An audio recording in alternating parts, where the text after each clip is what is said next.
Good evening and happy full moon. Welcome to our first Chosen Path virtual full moon retreat. I am Tony Cho. And I am Jimena Cho. We are the co-creators of the Chosen Path and stewards of the Chosen Retreat land.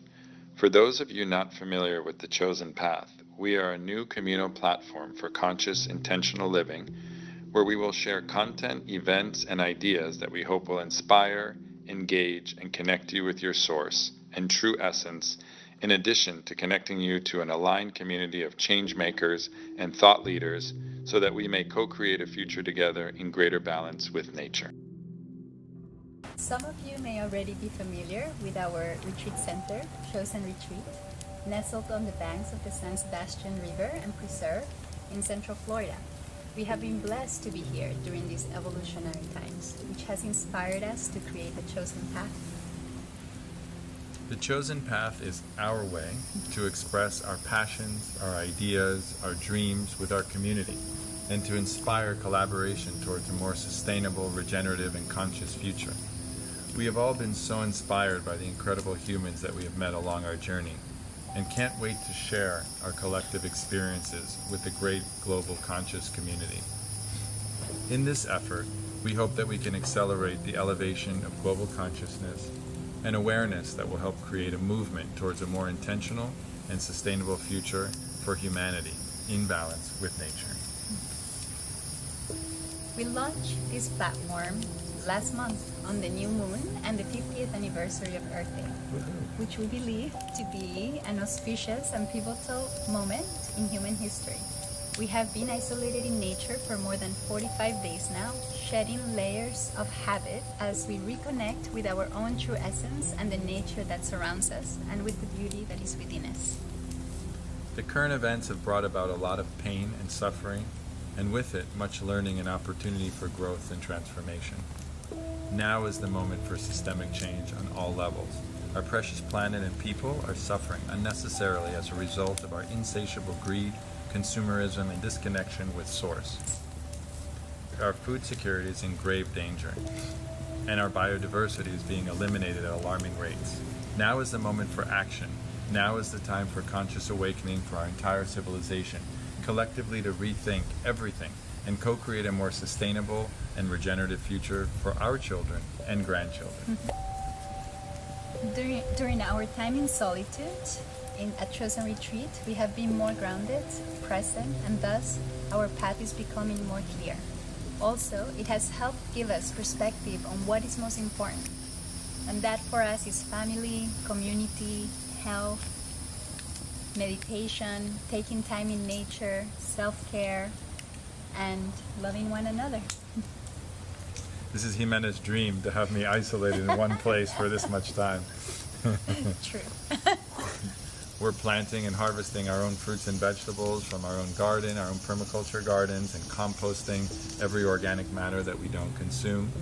It's been amazing and incredible in many ways.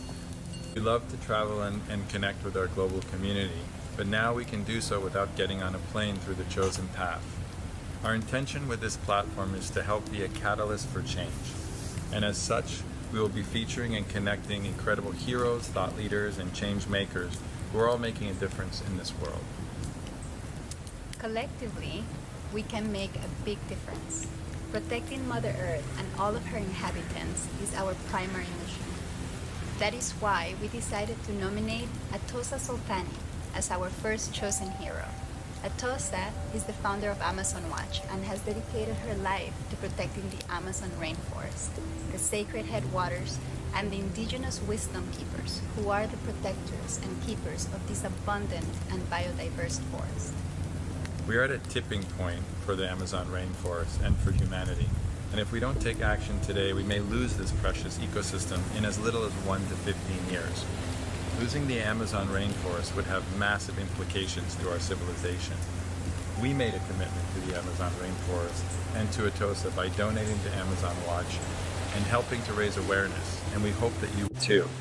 There is a link to our website where you can donate at chosenpath.com, and we will be giving Android drones limited edition pieces for those who pledge more than $250. Tonight, we hope you enjoy our lovingly curated collection of thought leaders, sound artists, heroes, and friends from our chosen community. We will take you on a journey of self-discovery, celebration, and awareness. Thank you to Unify for partnering and streaming out our event tonight. Thank you to Android Jones for your incredible talent and gifting us your artwork. Thank you to David, Christina Block for your awesome musical gift, and to Scarlett for sharing your incredible talents and offerings, and to everyone who's helped make this event possible. Daniel Pinchbeck, David Weber, Andy X, Bruno, Marcelo, Brian. Come walk the chosen path with us tonight. Howl at the moon. Woohoo! And connect. Would like to introduce our next co-creator, the radiant and talented Scarlett de la Torre, who will lead us on an invocation to tonight's full moon program. Enjoy. Please enjoy.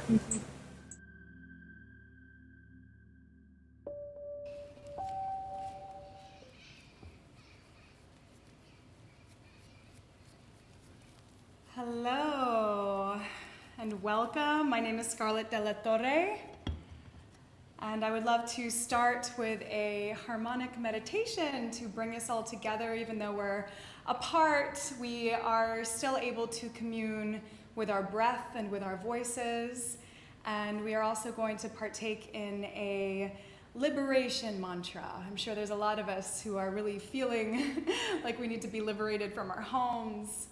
And this prayer is for the liberation of all beings, the liberation for ourselves from our self-imposed limitations, liberation for those who are not free, and just liberation, whatever freedom means to you.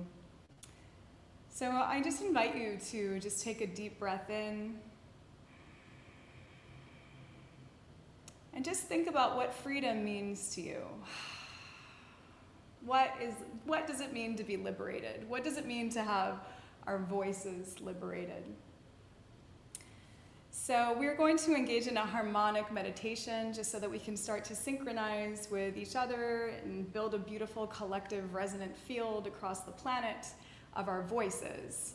And when we do this meditation, it's really wonderful to hold an intention in our heart as our words create our world. And as we hold an intention in our heart and we allow our voices to be free, we amplify our prayers and our intentions. And I'm sure a lot of us have a lot of prayers in our heart today. So thank you so much to Tony and Jimena Cho for bringing us together today virtually. It's so wonderful to be here with you all.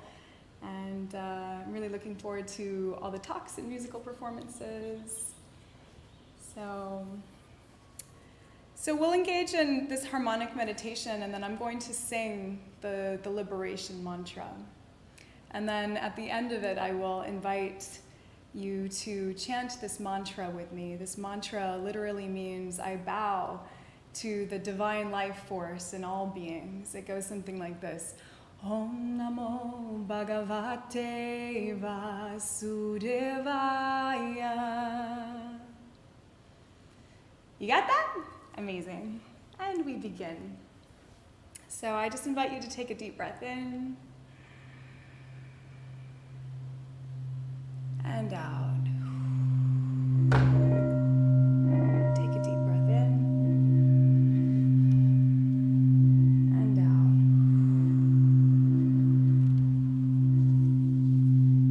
Deep breath in and out through the mouth. Just synchronizing our breath and our heartbeats with one another. Take another deep breath in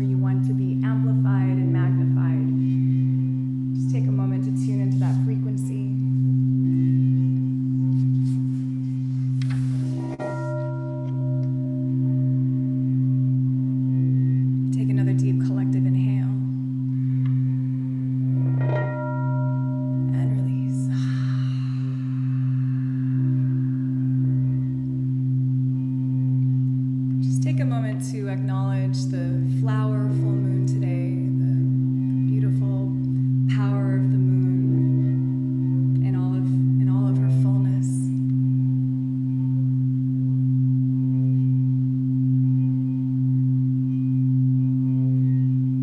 Just take a moment to hold an intention in your heart, and with every breath, breathe in the fullness of this flower full moon.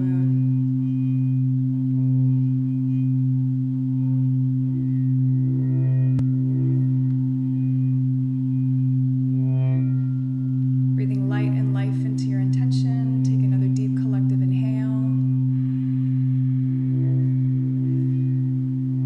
And release.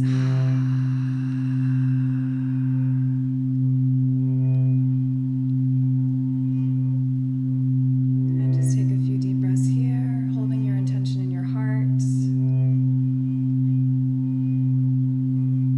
And we're just going to chant "Ah" 3 times as we all synchronize with one another from wherever we are in the world,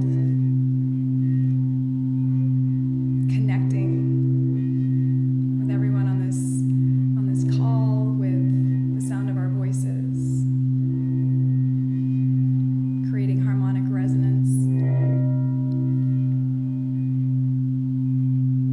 So just hold that intention in your heart. Take a deep breath in.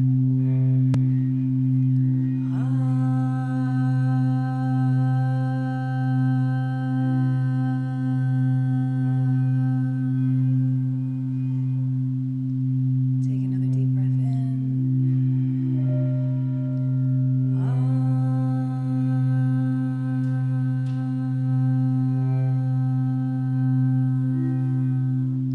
Another deep breath in, allowing your entire body to vibrate at the frequency of your intention.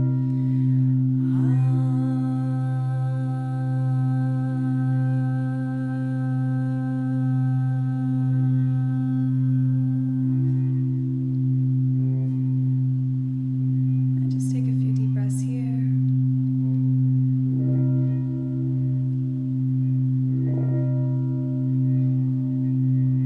Just tuning into the frequency of liberation or freedom. What does it mean to be free to you? Just feel all the joy of freedom. What does it look like? What does it feel like?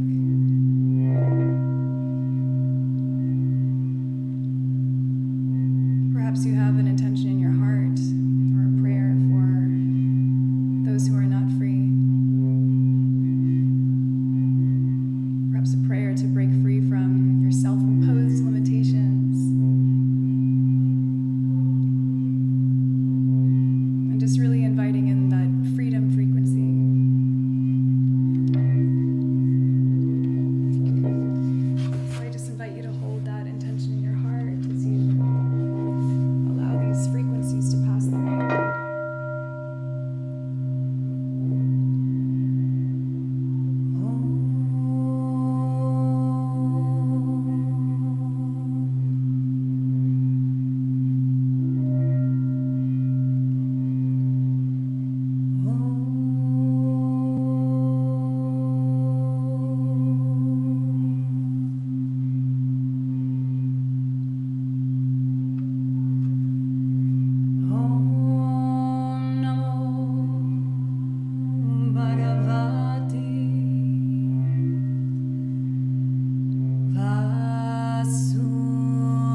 one more deep collective inhale.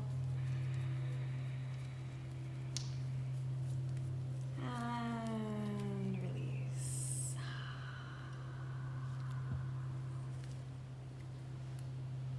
Thank you and namaste. And welcome to Chosen. And next we have Dr. Andrea Page. Thank you so much.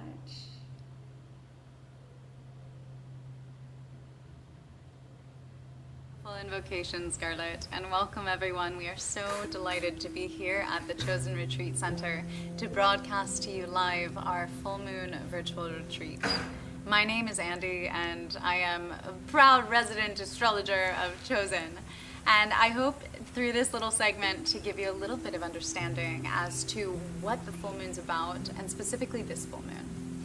So as we go into this evening together, we will be understanding that the moon, or the moon cycle, every month or month, comes around every 28 days or so. And when it does come around, it's an opposition between the sun and the moon, where the sun's light fully illuminates the moon. And really, in all its splendor, we can see the entirety of the moon. And with that, it's a chance for us to really see all of our splendor as well, or all of the energies rising in our body. We see the rise of the tides in the ocean, and the body does definitely have an increase in water during the full moon. This can result in energetic highs. Definitely, if you look on a normal time, not a COVID time, we will find that emergency rooms are full during the full moon and things like that. So when we take a second to step back and relax and actually be mindful during the full moon, that's when we can truly get on top of our power and use it, that energy that's risen in the sky, to manifest what we want in our life. And this moon is no exception. This is the 4th supermoon of the year, and so that means that it's actually closer to Earth than most. And specifically, this full moon is Buddha Purnima, or it's Vishaka Day. It is Wesak Day. It is the day of celebration of the Buddha, of his life, his death, and his enlightenment. And so with that as a theme, we can definitely reflect upon our own path of enlightenment, our own chosen path. And Scorpio is the sign in which our full moon will be placed this evening. And so if you look up at the moon, I want you to just step back and feel into yourself your own scorpionic energy. You might not have Scorpio in your birth chart natally, and yet we can all kind of encounter the energy of Scorpio, which is the energy of depth, of passion, of intensity, of power at its root. It's God force energy, divinity within the body energetically. So it's not dissimilar to the energy of a full moon. So having these two things together gives us potent power to be able to shift and change that which is in our life. Now, Scorpio also has a little bit of a shadow side, as we all do, and the question that's being asked of us this full moon is, what are we hiding from the world? Or perhaps, what are we hiding from ourselves? And when we take inventory of anything that's draining our power, anything that's not working for us in life anymore, we have an opportunity to really show up more potently there forward. And so this full moon in Scorpio, once we ask those hard questions about like what's not serving me, what can I let go of, what's draining me, please take time and do that. We can see that this full moon in Scorpio then is aspecting both Neptune and Mercury. And so with the aspect to Neptune, it brings in a layer of magic. It brings in a layer of possibility. It brings in, you know, that space for miracles to happen. Neptune is also the energy of divination itself.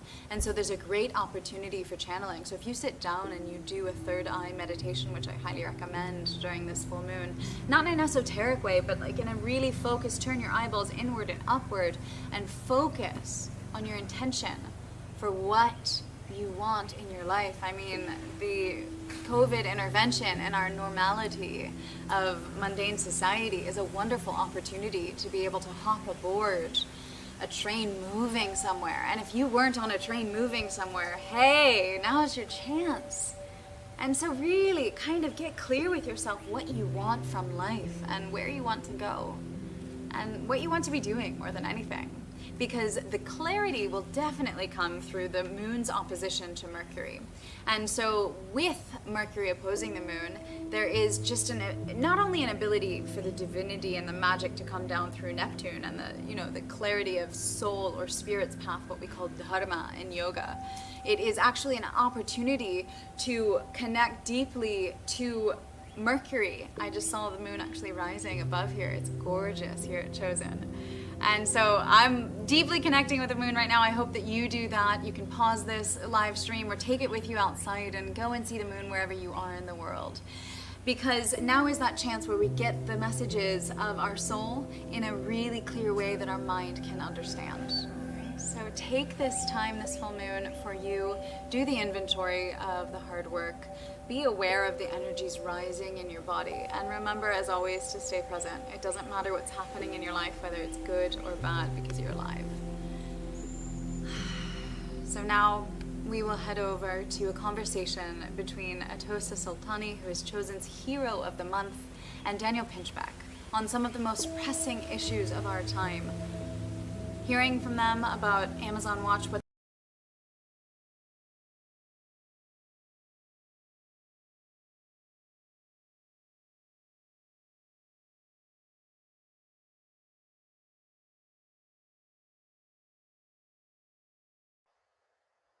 Okay, good. We're on. So, Atossa Soltani, welcome to the Chosen online conference retreat they're doing.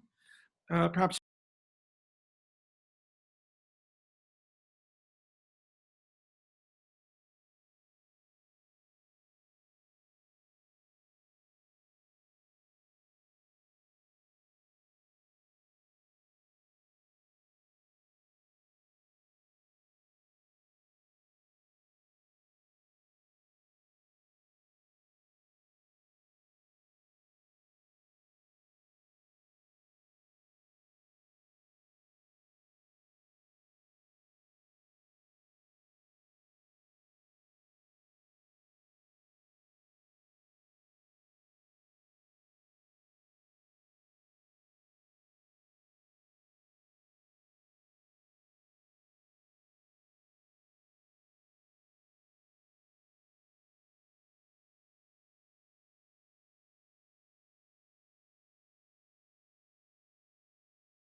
their territories and their cultures.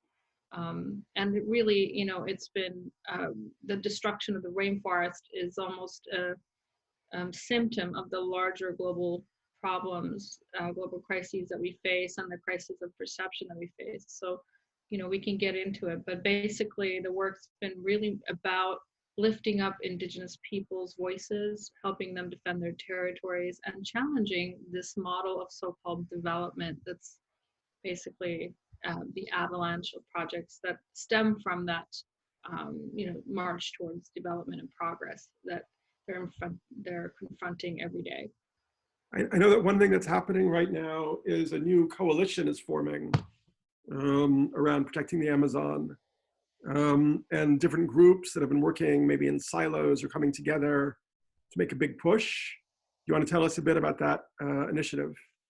Sure. Yeah. So, I founded Amazon Watch and was the director for 18 years, and now I still serve as the president of the board. Very committed to the mission of Amazon Watch, which has been about supporting Indigenous peoples in the front lines. But really, the what's happening in the Amazon now requires the kind of coalition, the kind of movement that we've never had before. Unprecedented global movement. The threats are so great and the challenges are so urgent that no one organization can really address the challenge at this time, Indigenous rights or about economic empowerment or alternative development. It really has to be a cohesive movement that holds front and center the shared vision of protecting the Amazon basin, maintaining the integrity of the ecological functions of the Amazon basin, and that it has to be, transformational. Because short of that, we're not going to make it. When you say we're not going to make it, I know we've already discussed this, so just so that everyone's clear, the concern is that we've lost a certain percentage of the Amazon rainforest, and as we know, the Amazon has like a real function in the global hydro system, right? The hydrosphere. It's like where all the rainwater circulates. 25% of the world's rainwater generates from the Amazon. And we've lost maybe, what, 20% of it over the last century or something. But the concern is that if we go past a certain percentage of losing the forest, the whole system begins to collapse as a functional system. And that would lead to a lot of global effects like climate warming and drying out. Is that kind of what your focus is? Yeah, exactly. So just to give people a picture, the tropical rainforest is a 3,000-mile wide belt around the equator, or all around the planet. And the biggest rainforests are in the Amazon and, of course, the Congo and Southeast Asia. We've lost globally half of the tropical rainforest. The Amazon is not just the largest tropical rainforest, it is actually a vital organ of the biosphere. The biosphere, the living systems of the planet, it's not just, a spiritual thing. It is actually, the earth actually is a living organism that, there is interactive functions around climate and weather systems and rainfall and weather patterns. The Amazon actually has been called by NASA as the engine of the global weather system. Why is that? Because the Amazon creates a low pressure zone over the forest that pulls in the moisture off the Atlantic over the oceans.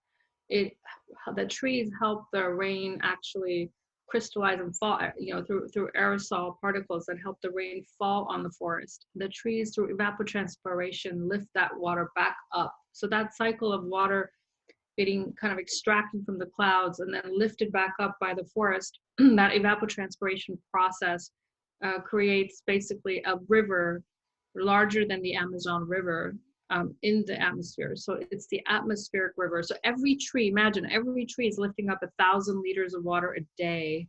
20 billion liters a day are being lifted up by the forest into the atmosphere. Incredible.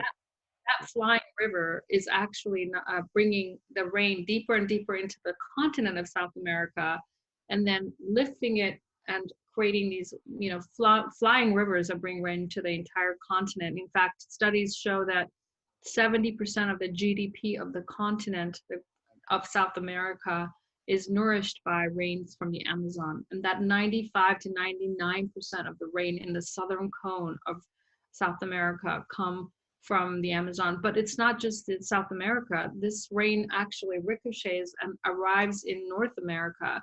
It's responsible for, spring rains in areas of Southwest US, all across the United States. Its impact is felt. In fact, modeling also shows we lose the hydrological cycle of the Amazon. The California hydrological cycle will fail.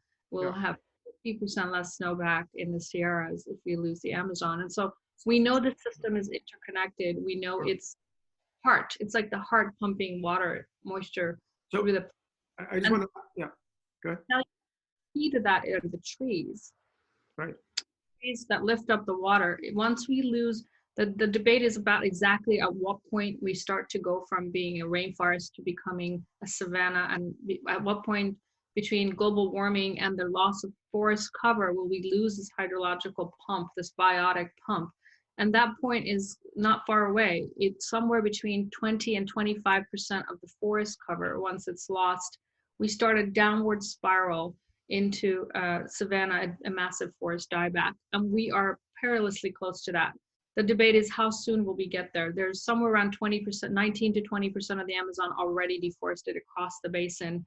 But then there's also another 20% that's severely degraded, with like fragmentation and edge effect and secondary forests and forests that have been partially logged. So even though there's still forest cover, they're not as strong. And so combining those losses, we are perilously close to a tipping point. Some say as we were already there. In parts of the Amazon, we're already at that tipping point. Somewhere between the next 5 to 15 years, we will be at the point of no return. And that's just, that is as serious issue for the planet. I mean, the hydrological of the Amazon is the end weather system. Also, we're looking at the biggest carbon bomb on the planet. Every tree is half carbon. If we lose the Amazon rainforest, half of that carbon will be released into the atmosphere by mass. And that would be basically game over for our climate. Atossa, I wanted to ask you, so for many people, this idea of like, I mean, obviously in like communities like Burning Man and transformational spiritual communities, like there's a lot of focus on the indigenous wisdom and, kind of their spirituality and so on. And I know you made that a focus of Amazon Watch, is working with the indigenous communities, but I think many people still feel that it's not like, it's a little bit romantic, or there's like some, they don't understand. And I think your perspective is that it's really only by empowering the indigenous people that the forest, the jungle can actually be preserved properly. Is that kind of the idea? Yes, I mean, if you look at the Amazon basin, which I should say is larger than the continental United States, the Amazon is 1/3 of the Amazon basin is indigenous territories. So that's significant. A significant portion of the Amazon is indigenous land that's either claimed or already titled and given as collective title as indigenous reserves or indigenous territories. Now, coming up with, it's not just what I think, but if you look at studies globally we look at biodiversity, number of species per hectare, or the number of, different kinds of species that exist. Globally, 80% of the world's biodiversity is on indigenous territories and lands that are stewarded by indigenous peoples. Again, 4% of the world's population are guardians to 80% of all life on this planet. So, within the Amazon, that's also very true. There are studies that look at satellite imagery of deforestation, which we can now do very well. We can track and monitor deforestation by satellite. Indigenous territories are basically showing better conserved forests, better protection of forest than even national parks. Why? Because indigenous peoples live there and they're consider this land as sacred. They consider their territories as their home, and that they work to protect it. They put their lives on the line to protect it. Now there are, so when you look at public policy, you say, what's the best way to protect the Amazon? The best way to protect the Amazon is to protect and support the livelihoods and the well-being and the rights, the collective rights of indigenous peoples. You will have protected 1/3 of the Amazon through that. Well, obviously that's not all. We need to protect 80 to 85% of the Amazon. So we do have to work, indigenous peoples have to be the protagonists, but we also have to shift, and push for better policies at the level of governments. We have to work with non-indigenous communities. And one of the biggest threats to the Amazon right now is that the cities, the little urban centers in the Amazon, there are over 35 million people that live in these city centers across the Amazon basin. Places like Manaus or Iquitos or Puyo or Coca. These towns are some of the fastest growing towns. They have growth rates of about 10% a year, sometimes 15% a year. And these are cities that are hubs for logging, clandestine activity, poaching, wildlife trafficking, illegal mining, gold mining. And these are the vectors of the cancer, of the destruction of the Amazon. And I think that we have to also work with pushing for green cities, pushing for intelligent cities, pushing for public policies where cities and urban centers in the Amazon have to become agents of restoration instead of agents of destruction. We have to transform them, and because they're kind of the nodes of the tumor that's like spreading. Tony Cho, who's sort of sponsoring this online event, has another project called The Future of Cities, where they're investigating exactly that. So it's quite fascinating that you say that. And it could be a great exercise for the Future of Cities project to model how you could give people jobs in the Amazon that are actually regenerative and restorative and create harmony between the cities and the jungle rather than being extractive and destructive. I wanted to ask you, did you have a response to that? It looks like you wanted to say something there. I mean, I'm curious, this like basically where we are going to be after COVID, after this pandemic, where are we going to be in terms of our vision of a future? And how do we bring in this kind of a more utopia-like vision of the way we self-organize. We're now self-organizing these mega cities.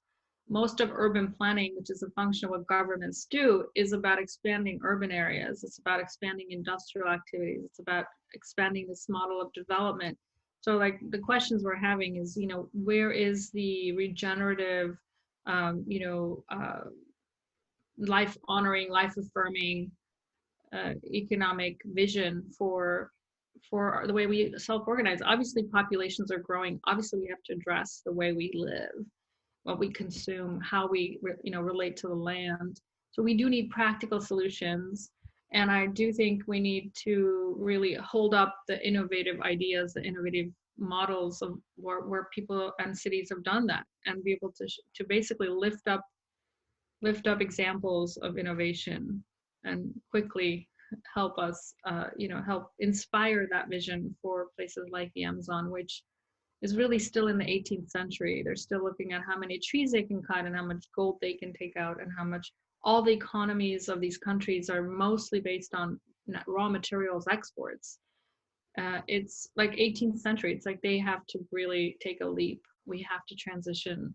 And I think it goes to back to what you were saying, looking at indigenous peoples, what else do they offer in addition to having their territories be this like places of incredible biological diversity and protective forests. Indigenous peoples also teach us about their worldview. I mean, as part of the work I'm doing with the Sacred Headwaters Initiative, which is an unprecedented alliance between 25 indigenous nations of Ecuador and Peru, northern Peru, and indigenous, elders and wisdom keepers, as well as NGOs that have supported them for a long time, Amazon Watch, Pachamama Alliance. We're working on a vision of basically the Sacred Headwaters Initiative is promoting a future vision, a shared vision of the protected forest, and as a model for ecological civilization, a transition to a post economy. Nice. I mean, I want to say that, because most of what you've been saying obviously is very, people might hear it as very negative or very threatening, that we're so close to losing the Amazon as a functional system. But it is nice for people also to hear the silver lining in the clouds. So, the fact that there's this new coalition of indigenous people across the Amazon, I mean, they're obviously waking up and becoming more savvy and more able to connect with each other and use technologies to build alliances. And these NGOs like yours and Pachamama Alliance and so on are learning how to, communicate with them in a more sophisticated way. And so that seems like it's a positive development in the otherwise somewhat cloudy scenario. And also we're very clear that we're actually learning, we're pulling the cosmology or their, worldview, the lessons from their worldview of seeing nature as their mother, seeing their, their aspiration as being good ancestors, and seeing their way of being as being in, reciprocity to all that gives them life. These concepts, and really they're, they've been schooling us. They've been schooling us on the vision of sumak kausai, which is a Quechua word that means basically buen vivir, or living in harmony, well-being. And really they're saying, the biggest enemy to indigenous peoples on the Amazon is this concept of development. Development being this linear path where you go from not being developed to being developed, somehow advancing across some linear platform of becoming more developed, which usually means more industrial, more urban, more consumer, measured by consumption and wealth. And they're basically saying we've got to turn that around. The focus has to be life. Life affirming, life-centric cosmology that puts life at the center. So we're pulling the indigenous concept of buen vivir, which is this idea that instead of pushing for GDP growth and economic growth and investments and financial growth, we're pushing for, this idea of well-being, planetary health, human health, community health, health ecosystems, which is really relevant right now. We're in isolation, trying to survive a pandemic. It's all about health and well-being right now. We're making huge sacrifices for that. So I wanted to ask you, I mean, obviously people listening to this, have, good hearts and want to help out, but people feel overwhelmed. And, the idea of like, oh, somebody could send, a contribution to Amazon Watch or Pachamama, it doesn't really feel very, very significant somehow.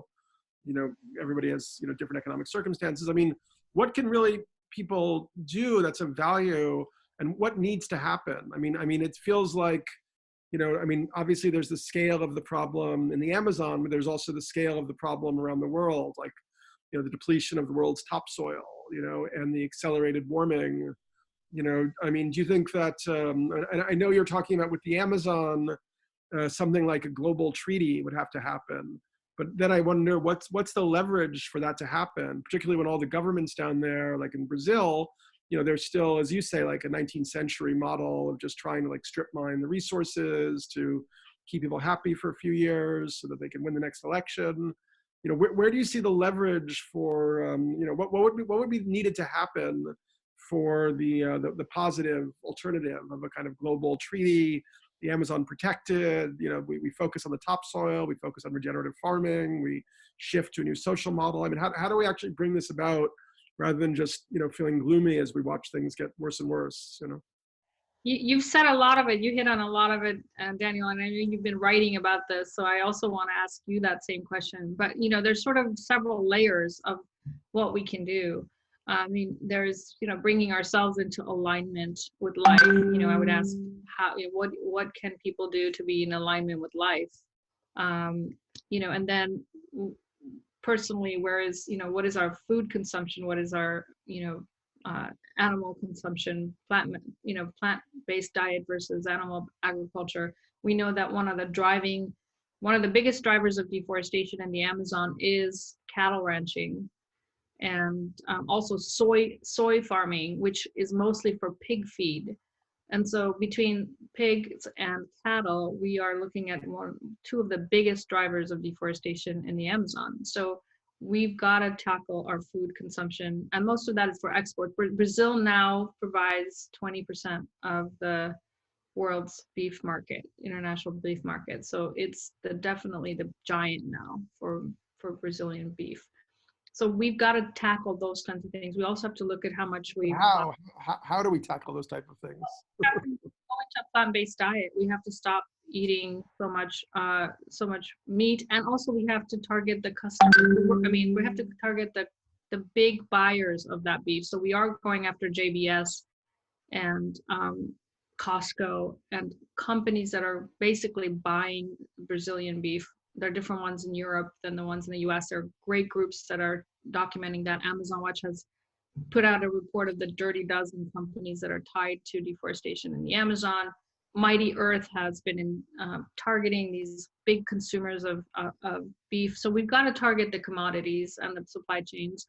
We've got to leave fossil fuels in the ground. We've got to move beyond the fossil fuel economy. In California, for example, we have been tracking shipments of fossil fuels from the Amazon, from the rainforest in Ecuador. We know 1 in 6 tanks of gas in California comes from the Ecuadorian Amazon. We know that from protected areas like Yasuni National Park.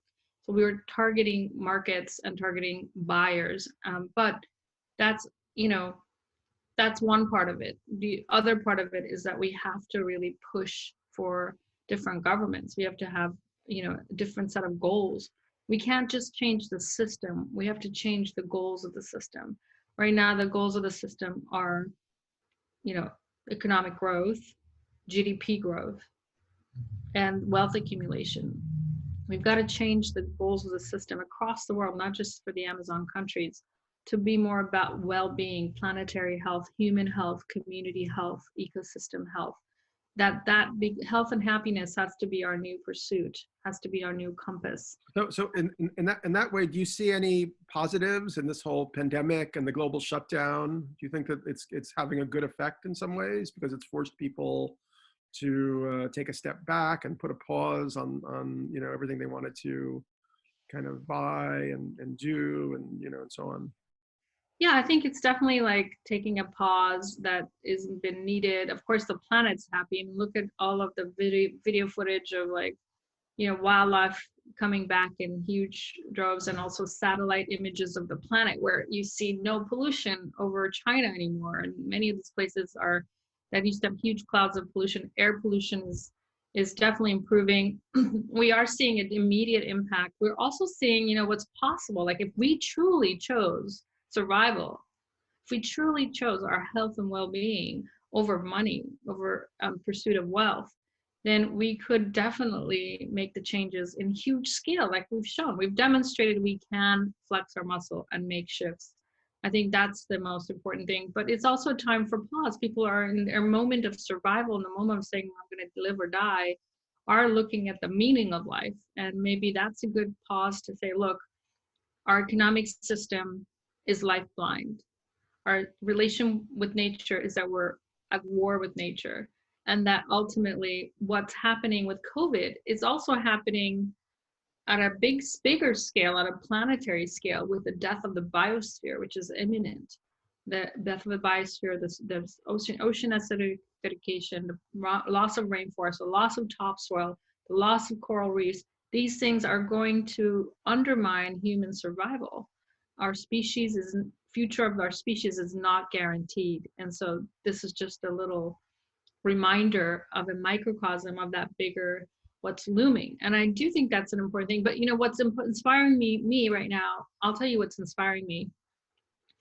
The systemic solutions, the fact that we can't just address poverty or environment or these different silos. We have to have a socially just, equitable, ecologically sound transformation and transition. And that's what's being discussed in these global Green New Deals. There's a lot of conversations about not just, having basically the Green New Deals be about addressing multiple crises at once, putting human well-being and ecological well-being at the center of our recovery plans. So I've seen debates in the European Union where they're talking about adopting the Green New Deal as their engine for the future recovery post-COVID. I've seen Canada say they want to abandon the GDP.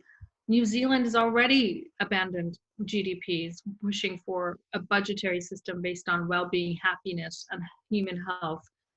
Same thing with Costa Rica. I think there's people and countries that are taking the lead and saying, we've got to move beyond fossil fuels. We have to actually stop exploring more fossil fuels. And what's really exciting is to see the price of oil now is down to $10 a barrel. Last week it was minus $1 a barrel because that they were having to pay for storage of oil they couldn't sell. If you see on my Facebook post, there's photos, data graphics that show tens of thousands of tankers that are just hovering around the world's oceans looking for where to dump their oil, where to sell their oil. Hopefully they're not dumping it, but selling their oil.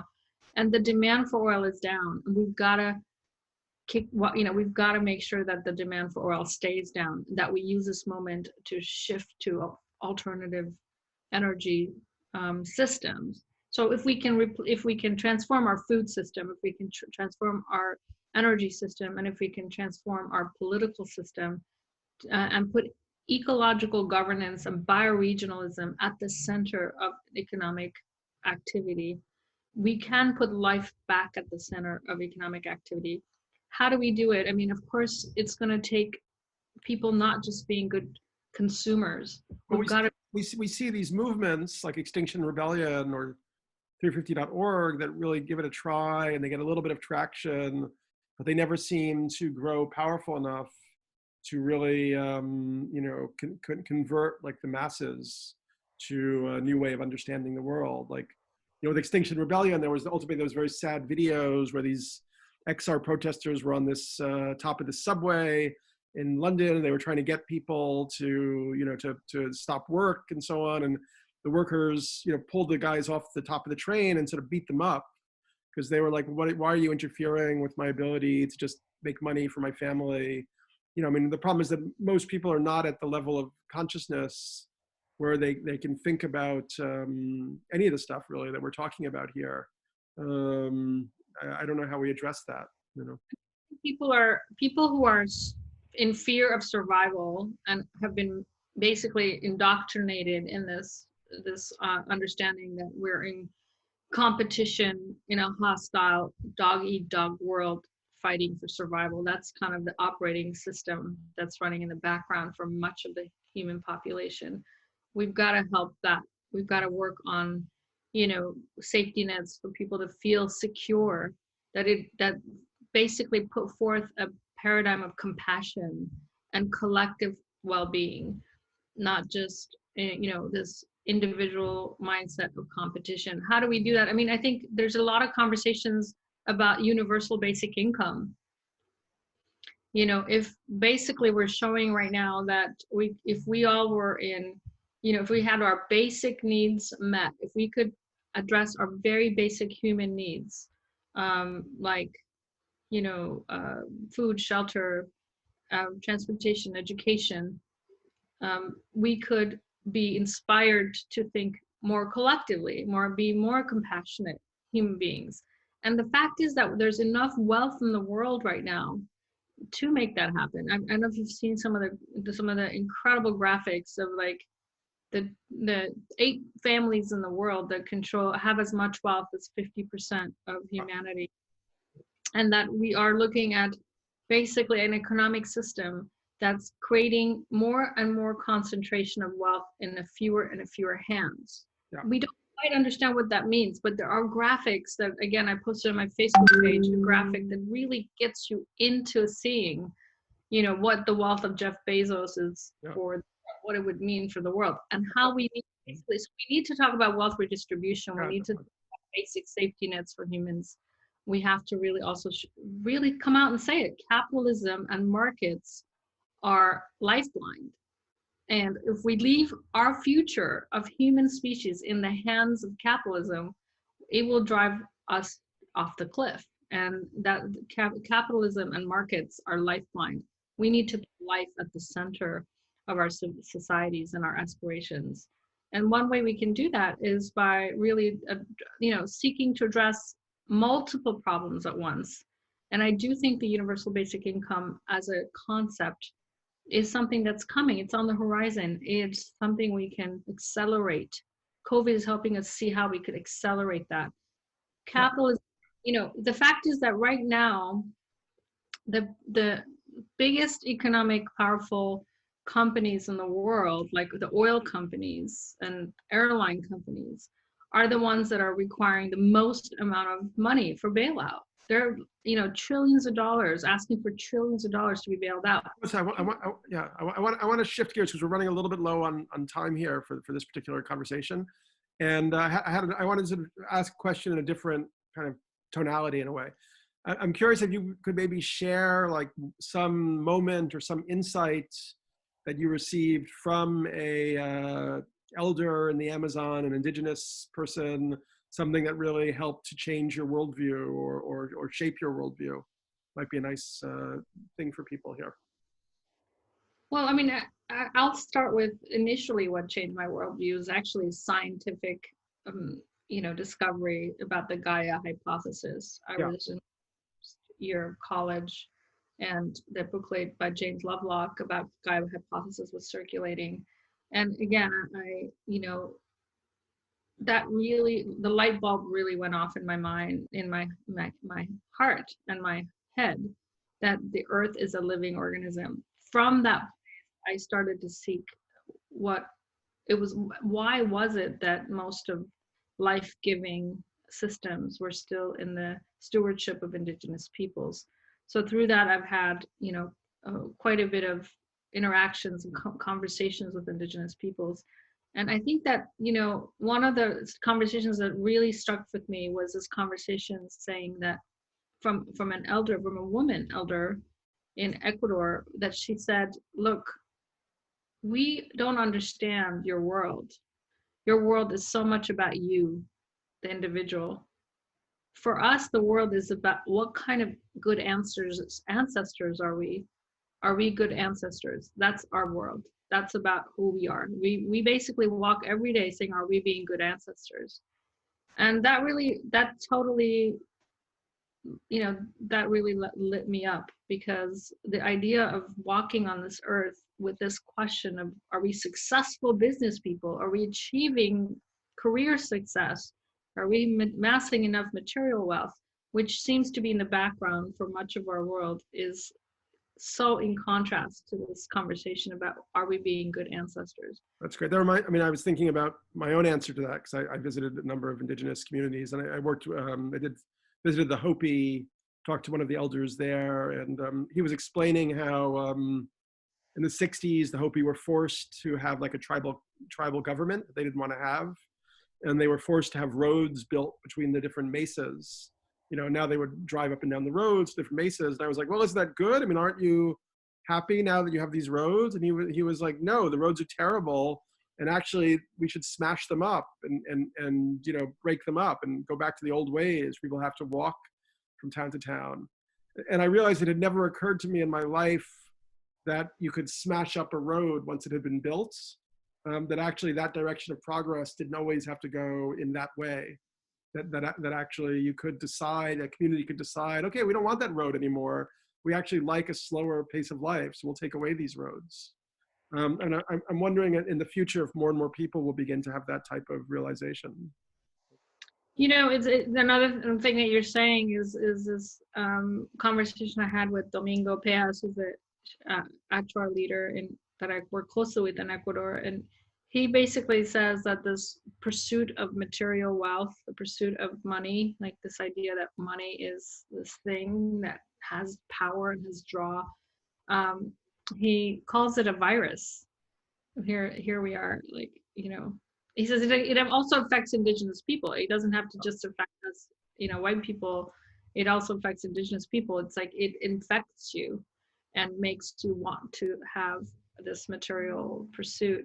But ultimately, you know, that's why I think that for them, indigenous peoples, they're really big on their dreams, the dream world. And it's really neat to think about dream world. And it's the same thing with plant medicine and psychedelics, this idea that, you know, thinking linearly about all of these problems and finding a path with our minds is impossible. That really the message from Domingo and from Manari, Shiwa, another Zapara leader I work with closely in Ecuador, says, they basically say, we have to really learn to listen to our dreams and to dream about these issues, because it's only through that dreams we find vision, and the vision that we will find guides us from a place of the collective intelligence of nature, not just from our minds.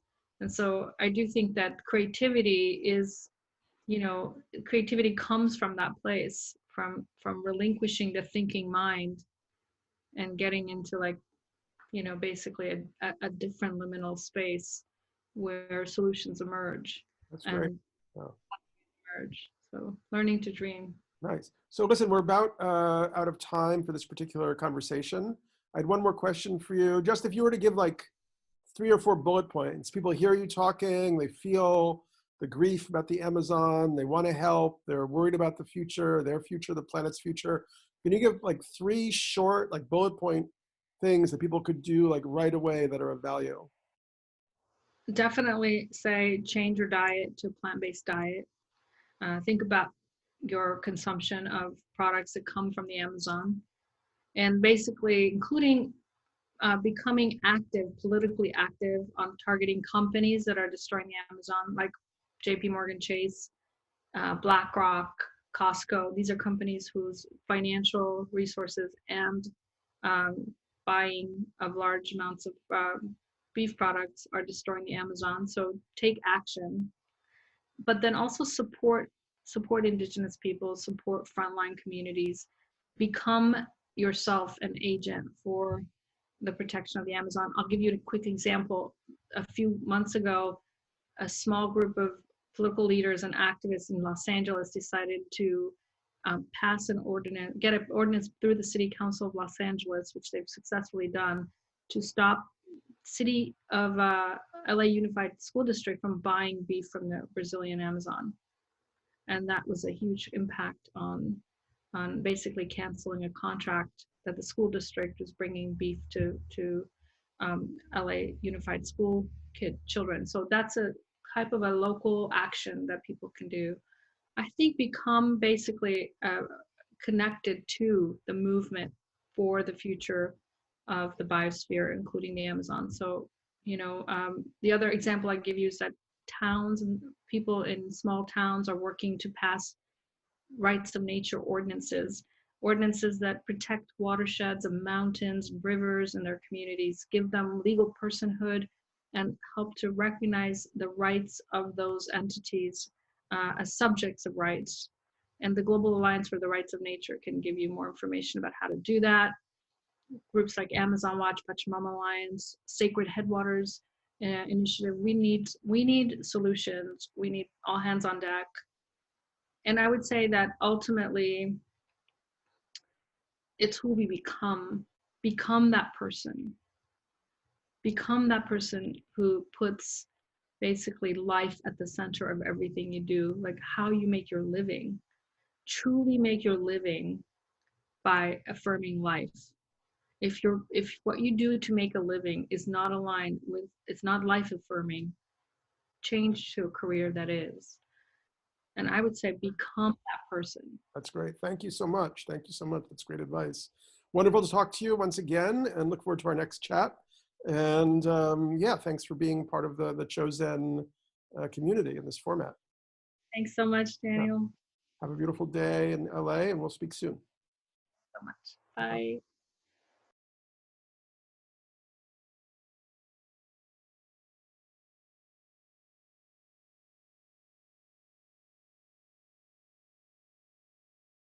Wow. Daniel, Atossa, thank you so much for your depth of devotion to the service work that you're doing for our planet.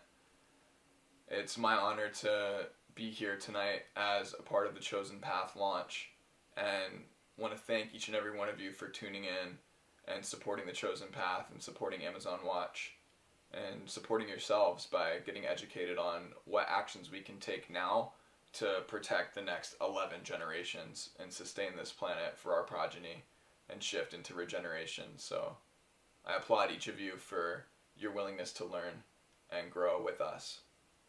My name is David Weber. I was invited to synthesize the transmission of tonight's broadcast into a haiku, so I have a poem for you.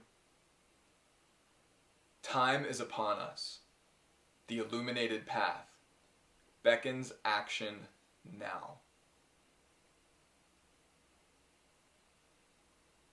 Thank you for taking all of the messages to heart tonight, and I hope you're ready to dance, because next we have a whole set of original music by David Block, The Human Experience.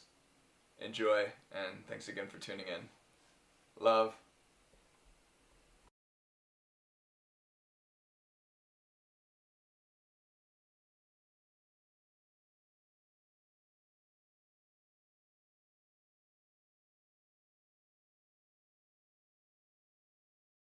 So grateful to be here. And wow, what an amazing time to be a human being on planet Earth right now. It is just, it's fascinating beyond my wildest imaginations. And I'm just very grateful for Tony and Jimena and Atossa and Daniel and Scarlett and all these humans who are showing up right now. And it's really easy to just kind of fall away and not show up and participate in life right now. There's just so much adversity and so much kind of go against us, and it just takes an enormous amount of courage. So, please support Amazon Watch and the work that Atossa is doing. There's a donate button on the stream, and it's really, really inspiring. So thank you guys so much. My name is David. My music is called The Human Experience. We're going to go on a journey across the universe, and it's been a really interesting time for me personally as an artist right now. I've been touring for over a decade and play about 100 shows a year around the world and try to spread awareness of a deeper connection to self through music. And now I'm not doing that anymore. And I'm planting my first garden, and I'm just really inspired, and I'm building and growing and working on the land and working on a lot of music. I've written so much music lately. So all the music I'm going to play for you is some of the new stuff that I've been writing in the studio, and some old classics tunes as well. And anyway, yeah, very grateful to be here. And I like to start every set with just a short meditation. So if you could just, it'll just be one breath together of gratitude for this present moment.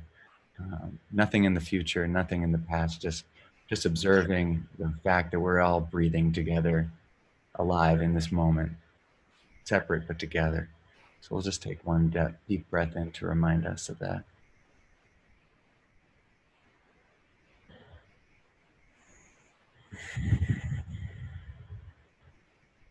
I'd like to invite my wife, my queen, Christina Block, to do a performance here. So we're going to set her up for a second. This first song I'm going to play you is called Slow Down, and it's with my brother Elijah Ray.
It's such a beautiful thing to be able to collaborate with your partner. I think it's the number one thing I wish for every human being on Earth. And I really just want to celebrate you, Tony and Jimena, just for being a exemplary couple.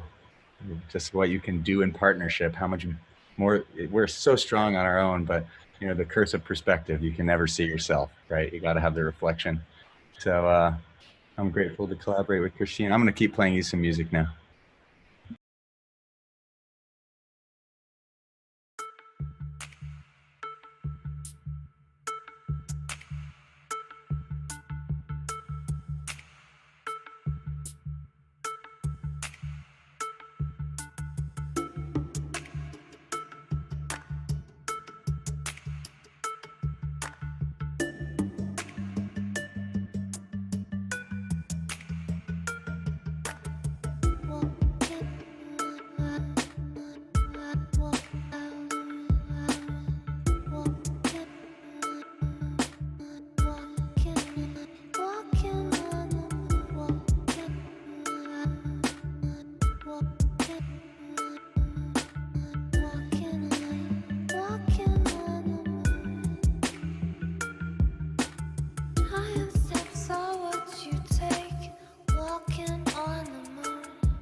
Walking back from your house, walking on the moon. Walking back from your house, walking on the moon. Feet they hardly touch the ground, walking on the moon. My feet hardly make a sound, walking on the moon.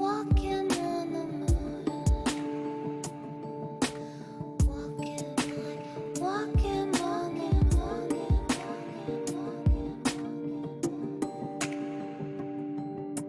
Some may say I'm wishing my days away. No way. If it's the price I pay, some say tomorrow's another day. You say. Might as well play. Giant steps are what you take, walking on the moon. I hope that my legs don't break, walking on the moon. We could walk forever, walking on the moon. We could live together, walking on. It feels like nothing is around, still stepping. Heels toward the ground, feet ain't touching nothing. Nothing is the matter when we're walking on the moon. Michael Jackson action fresh out of our cocoons. I wanna live in your house and go about the rooms. Don't care about the whereabouts, the glow is so in tune. Weightless giants, not even police can catch. Achieving the highest bliss, free of the beaten path. Some may say I'm wishing my days away. No way. If it's the price I pay, some say tomorrow's another day.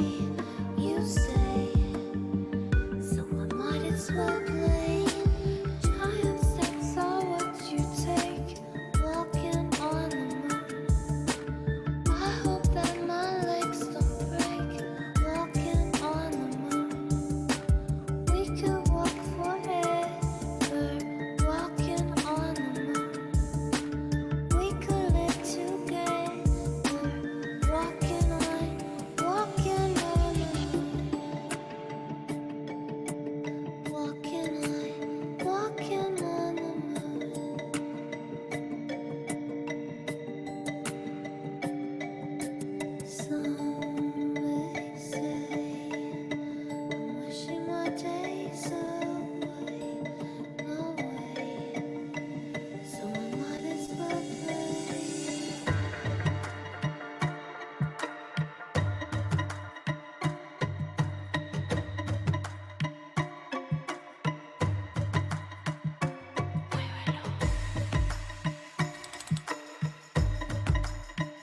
Yeah. So this next song I want to play for you is our newest single. It came out this month, and it's really important for us to put intention into our work. We find that when you put intention into your work, it changes the quality of your work. You can do the exact same thing and put a little bit different intention into it, and it just changes it completely. So this song is called Coast, and the chorus is it's out of my control, so I'm gonna coast for a little while, and it's kind of been our mantra right now. So hope you enjoy.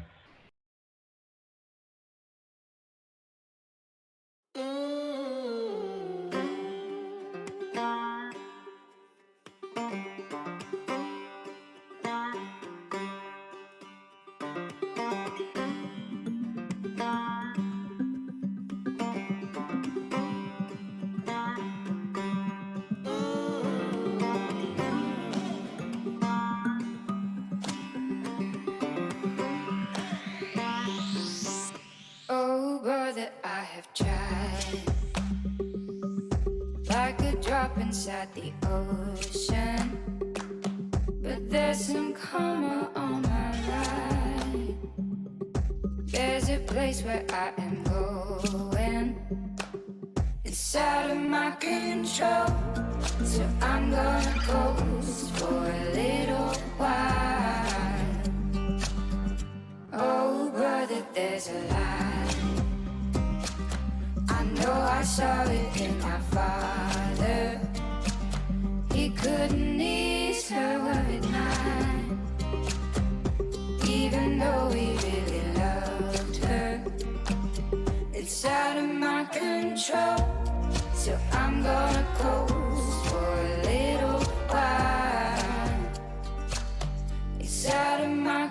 control. So I'm gonna coast for a little while.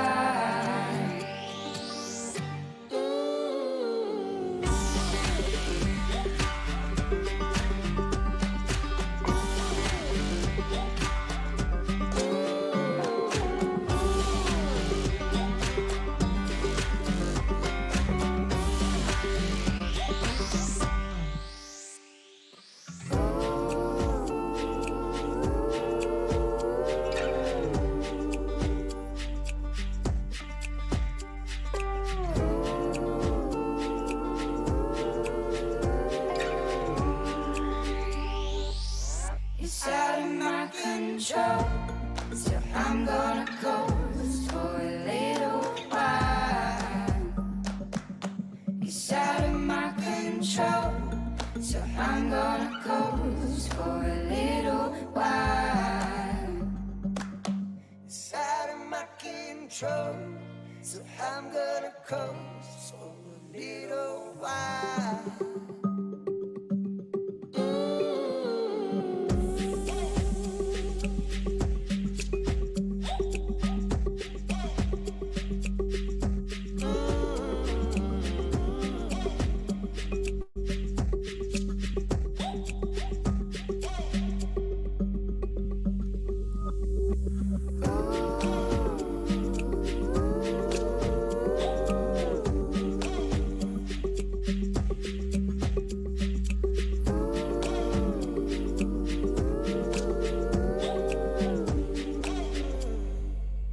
It's out of my control, so I'm gonna coast for a little while. So I'm gonna keep going. I am having a crazy audio thing where there's just pure distortion coming out of my headphones, so I can kind of hear and mix, but it's a pretty wild experience. So welcome to being a human in 2020, guys. Like, you know, it's a wild ride. I'm gonna keep going here, but just so you know what's happening a little bit. And thanks for hanging out, and I hope you're enjoying the tunes. I'm gonna play the remix I did of that song with my own tune. So it's been fun. I've had a lot of free time.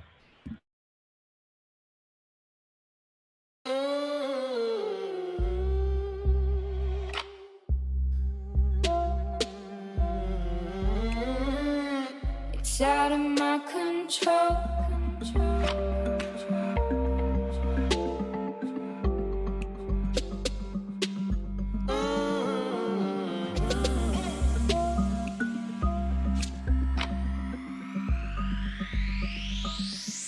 It's out of my control.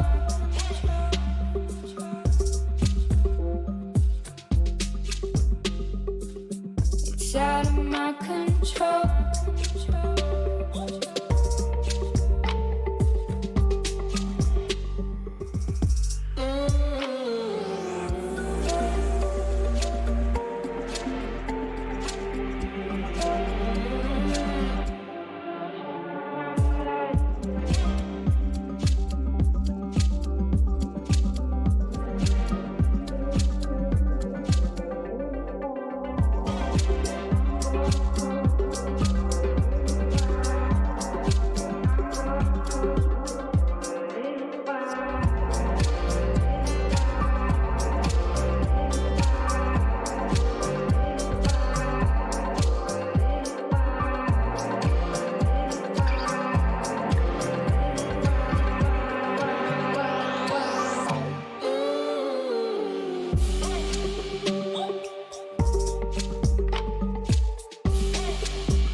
It's out of my control.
So I'm gonna coast for a little while.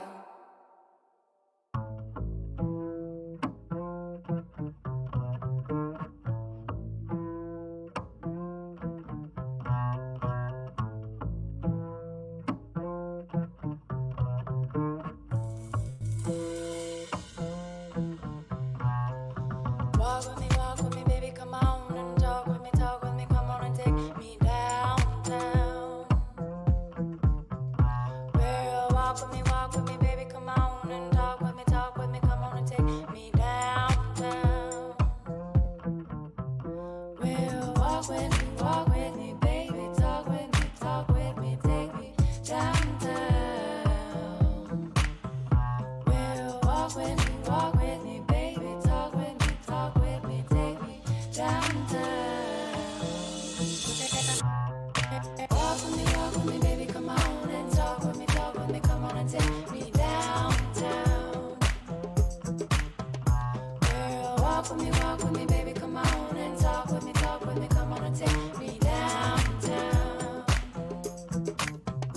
Well, I like the way you move, I like the way you groove. It's just the little things you do. Well, I like the way you move, I like the way you groove. It's just the little things you do. Well, walk with me, baby, come on and talk with me, come on and take me. Walk with me, baby, come on and talk with me, come on and take me downtown. Girl, walk with me, baby, come on and talk with me, come on and take me downtown. Girl, walk with me, baby, come on and talk with me, come on and take me. Well, walk with me, baby, talk with me, take me downtown. Well, walk with me, baby, talk with me, take me downtown.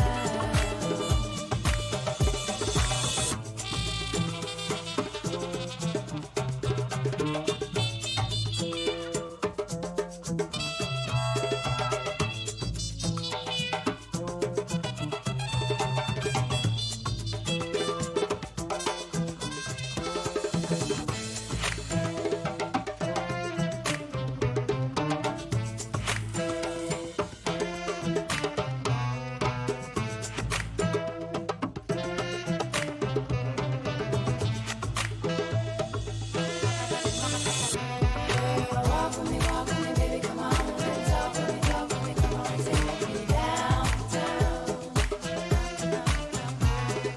Walk with me, baby, come on and talk with me, come on and take me downtown.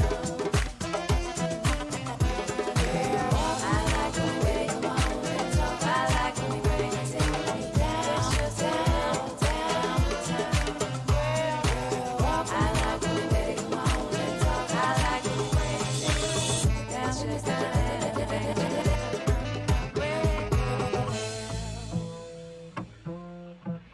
All right, y'all, I got time for a couple more songs. This next song I'm going to play you is with my band Gone Gone Beyond, so I just want to give them a shout out, just some of the most incredible musicians I've ever had the opportunity to collaborate with. And they're all over the world, so yeah, check out the Gone Gone Beyond music. But this song is called Let the Clean Water, and it's a prayer for clean water. And once again, just going back to putting intention into our music and how that changes it.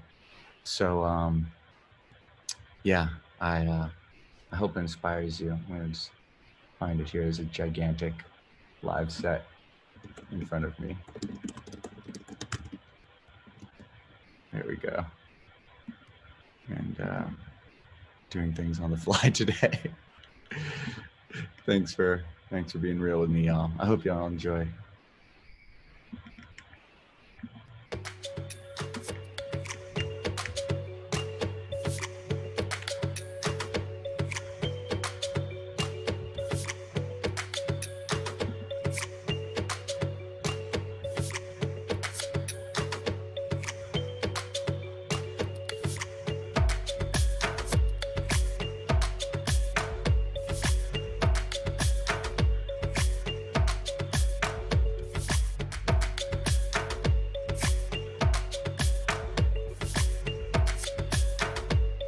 So I'll tell you when, okay, Christina? It'll be like 3 more minutes.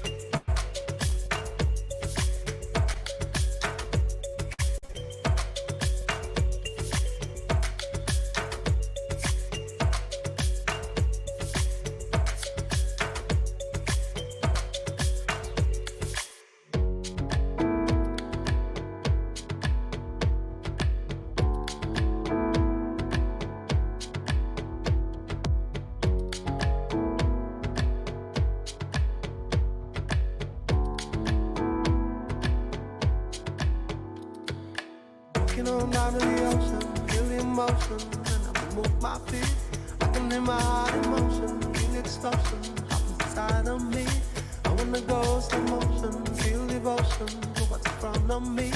I wanna keep the emotion, the only commotion when we get to the sea. Let the clean water touch my feet. Let the clean water touch my feet now. Let the clean water touch my feet, touch my feet, touch my feet now. Let the clean water touch my feet.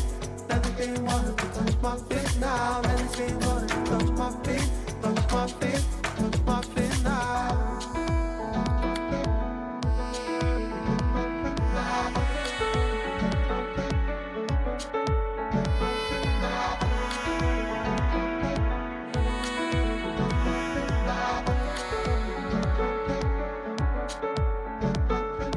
Walking on down to the ocean, feel the emotion, and I move my feet.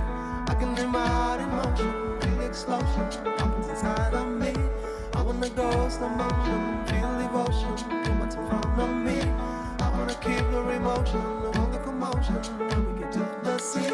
Let the clean water touch my feet. Let the clean water touch my feet now. Let the clean water touch my feet, touch my feet, touch my feet now. Let the clean water touch my feet. Let the clean water touch my feet now. Let the clean water touch my feet, touch my feet, touch my feet now. Let the clean water touch my feet. Let the clean water touch my feet now. Let the clean water touch my feet, touch my feet, touch my feet now. Let the clean water touch my feet. Let the clean water touch my feet now. Let the clean water touch my feet, touch my feet, touch my feet now.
Thank you guys so much.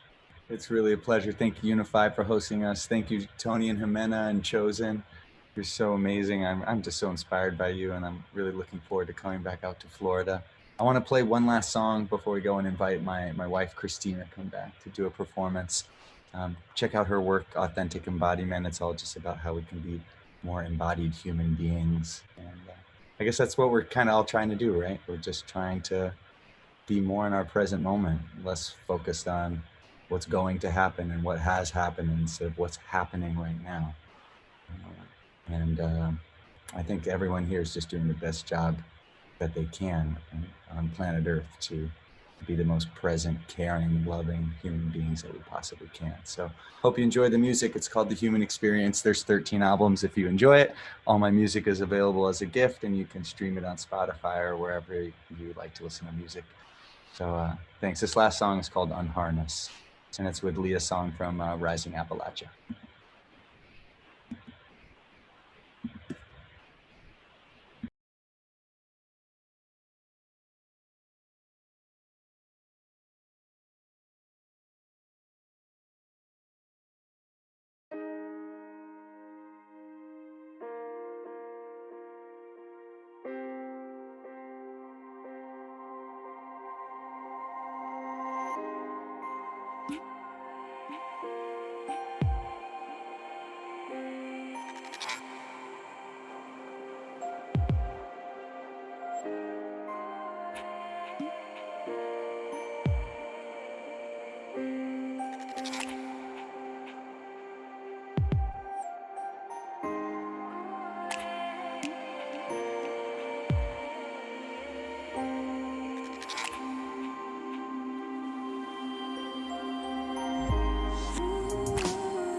our soul sings out at night. And our soul sings out at night.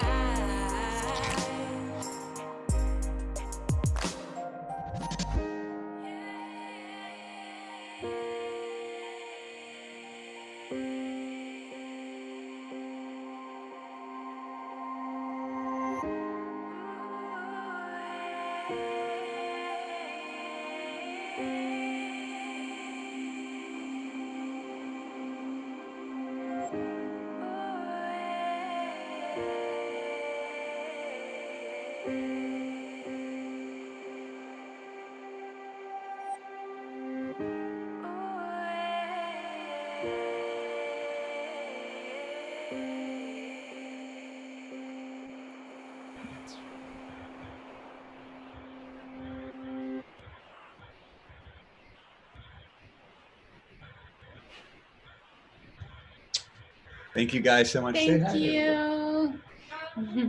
you. Thank you, guys. Be kind to each other. Let's be the best versions of ourselves we can ever possibly be. This is our moment right now. We really need to do it. So whether you think you can or you think you can't, you're right. So let's go with can, and I think we got this. So, thank you. Love you. Bye.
Am I on?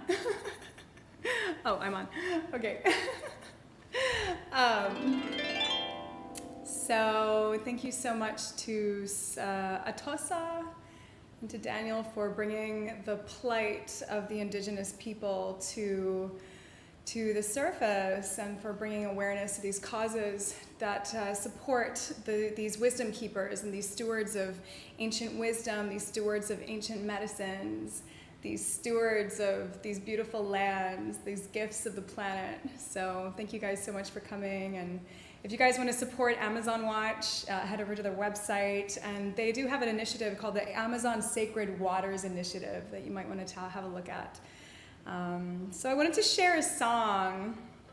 It's a song of the Honey Queen of Brazil. And this song is such a beautiful invocation, and the words, the translation, the translation is, we call to the spirit of the earth because we are the earth, and the earth is here, and it is healing us now.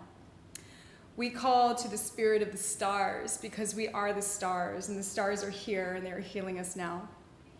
We call to the spirit of the forest. We call to the spirit of the sun, because the sun is here and it is healing us, and it is healing us now.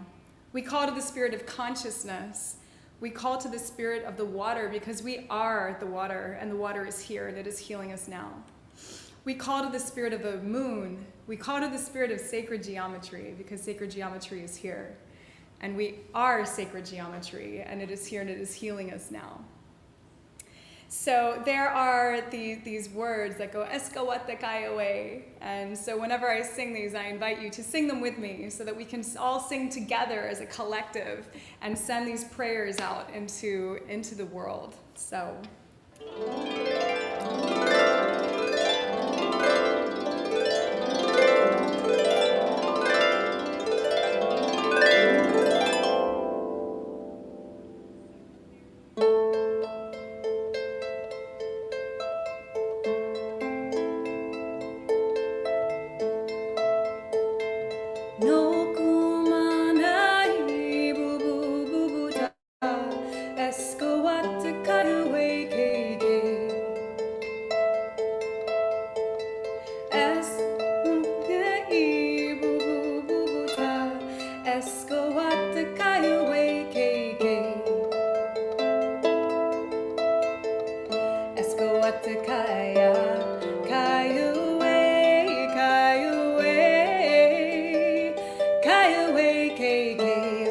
Kaya, Kayue, Kayue,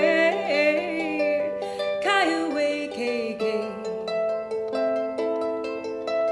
No kuniwe, bubu, bubuta, Escoata, Kayue, Kege. No kuniwe, bubu, bubuta, Escoata, Kayue, Kege. Sing it with me. Escoatakaya, Kayue, Kayue, Kayue, Keke, Escoatakaya, Kayue, Kayue, Kayue, Keke. No kubare ibububuta, Escoatakayue, Keke. No kumare ibububuta, Escoatakayue, Keke. Escoatakaya, Kayue, Kayue, Kayue, Keke. Escoatakaya, Kayue, Kayue, Kayue, Keke.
Haush, haush, soy alegría.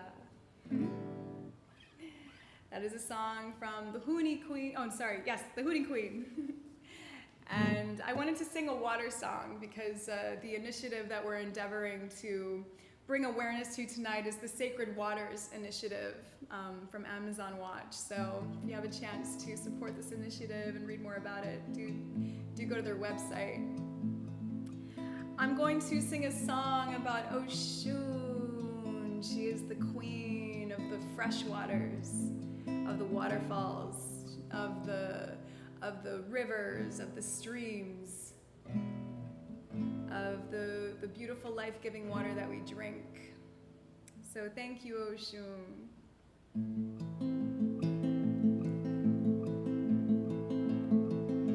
Nakashuera Jamamai Oshun, Kore agua cristalina, no tembló by Olorun. Nakashuera Jamamai Oshun, Kore agua cristalina, no tembló by Olorun. Mamai Oshun, Veze Kashuera. Pai Oloruna benzo, eu vou pedir permisso ao Oxalá pra banhar na cachoeira para Toroma levar. Eu vou pedir permisso ao Oxalá pra banhar na cachoeira para Toroma levar. Na cachoeira de mamãe, Oxum, Kore água cristalina, no temblor pai Olorun. Na cachoeira de mamãe, Oxum, Kore água cristalina, no temblor pai Olorun. Mamãe Oxum, faz a cachoeira. Pai Oloruna benção, eu vou pedir permisso ao Oxalá pra banhar na cachoeira para Toroma levar. Eu vou pedir permisso ao Oxalá pra banhar na cachoeira para Toroma levar.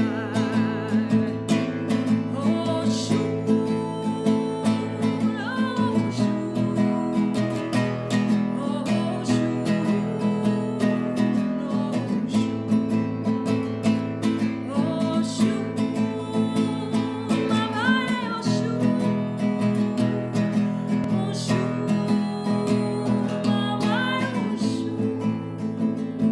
na cachoeira de mamãe, Oxum, Kore água cristalina, no temblor pai Olorun.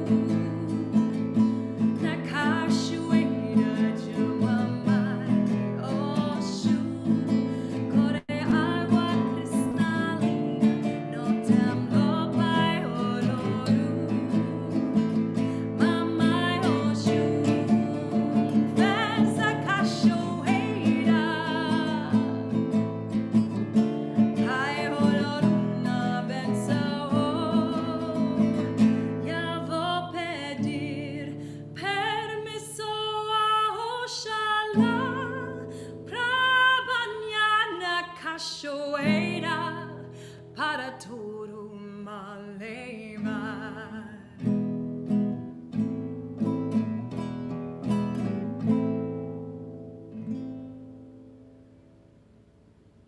Obrigada, Mamãe Oxum. Soy alegria. Thank you so much, Chosen, for having us. My bestie is up next. My bestie, Isaiah Martin, who I love so much.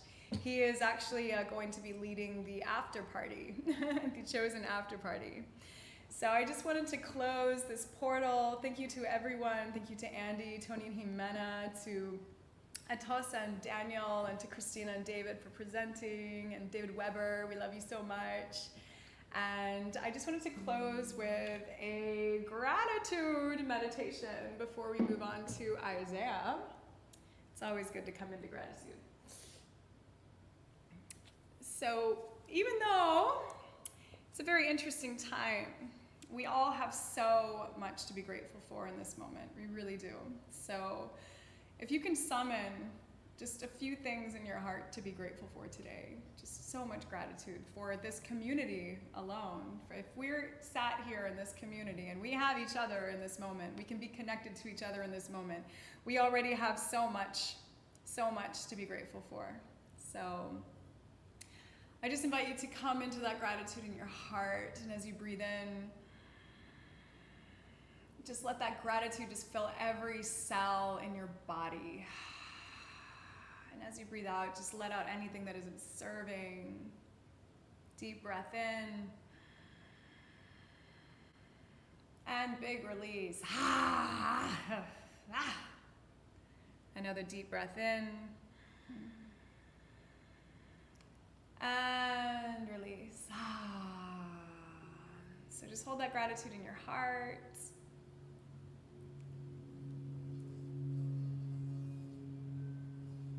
So we're just going to chant Om 3 times as we allow our entire body to vibrate at the frequency of gratitude, magnified by the vibration of our voices, as our voices carry our intentions.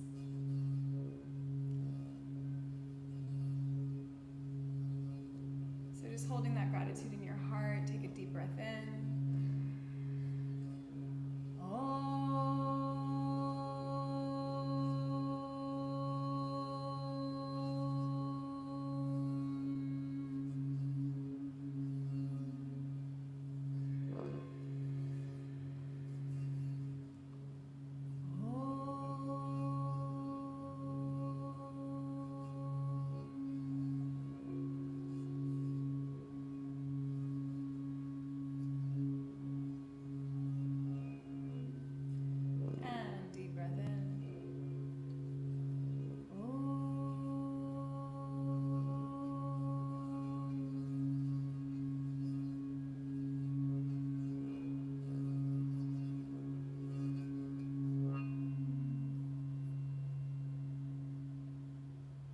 Take a few deep breaths here, just feeling your entire body vibrating at the frequency of gratitude. So many blessings to be surrounded by in this moment.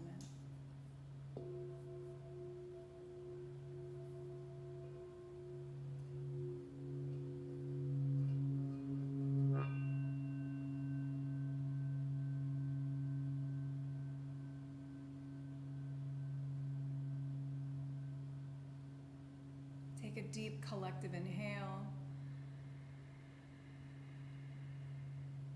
and exhale. Deep collective inhale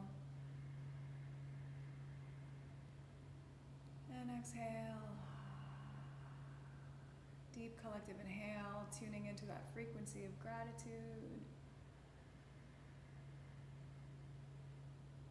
And exhale.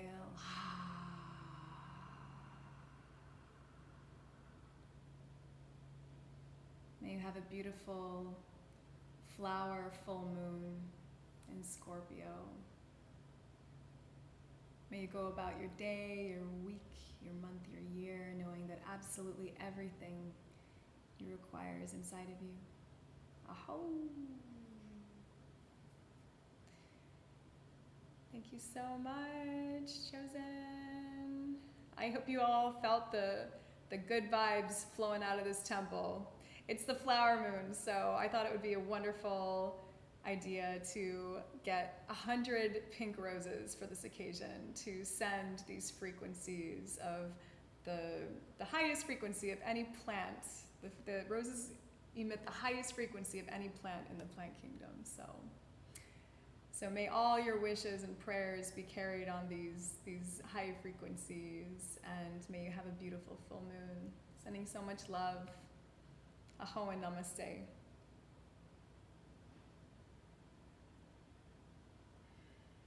And now on to Isaiah. I see you.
ma senti tutto bucalo, ma non lo è danzadera, dai stinto con la terra.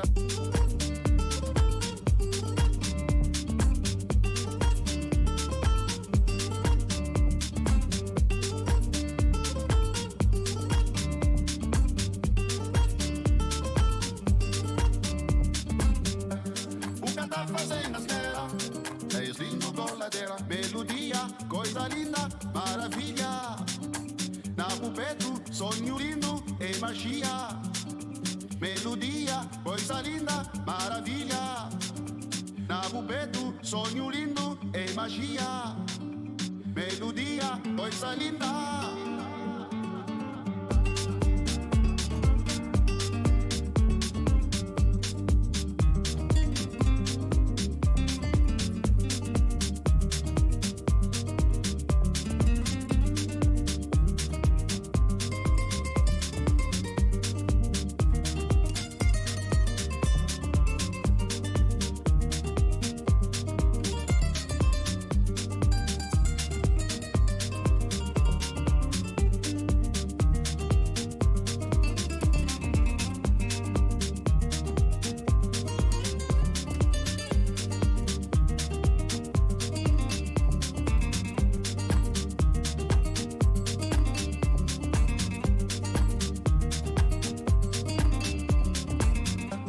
Bucata fazenda sera, dai stinto con la terra, melodia, coisa linda, maravilha. Na pupetu, sonho lindo e magia. Melodia, coisa linda, maravilha. Na pupetu, sonho lindo e magia. Melodia, coisa linda, maravilha. Na pupetu, sonho lindo e magia. Melodia, coisa linda, maravilha. Na pupetu, sonho lindo e magia. Melodia, coisa linda, maravilha. Na pupetu, sonho lindo e magia.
have succumbed to this passive sensation, peacefully falling away.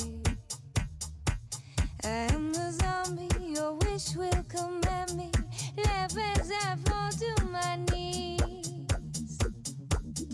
Bring it back, sing it back, bring it back, sing it back to me. Bring it back, sing it back, bring it back, sing it back to me.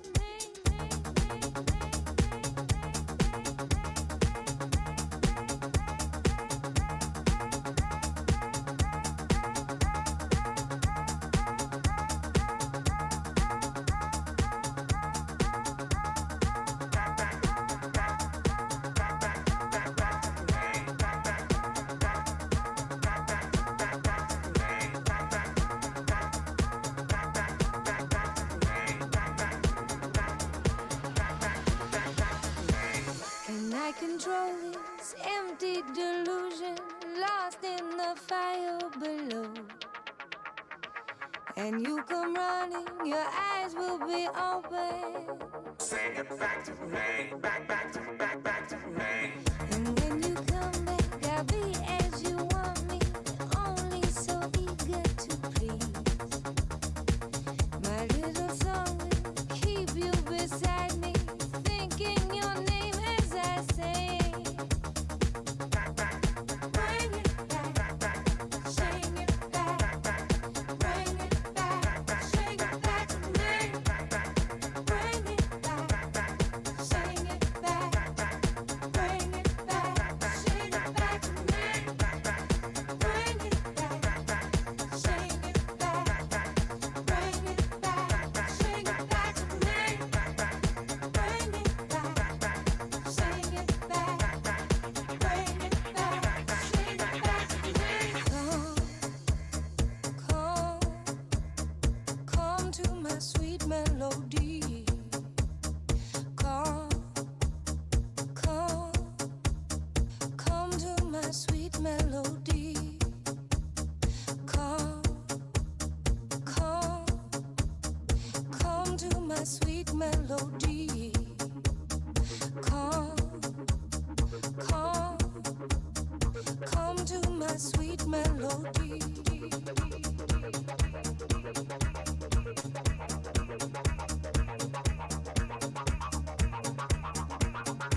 porque cuando juego a no quererte siento que florece algo en mi corazón. Desnúdate y cuéntame por qué sigo pecando contigo. Porque sigo pecando contigo y tú conmigo. Cuéntame por qué no crees en mí cuando me ves llorar, amor.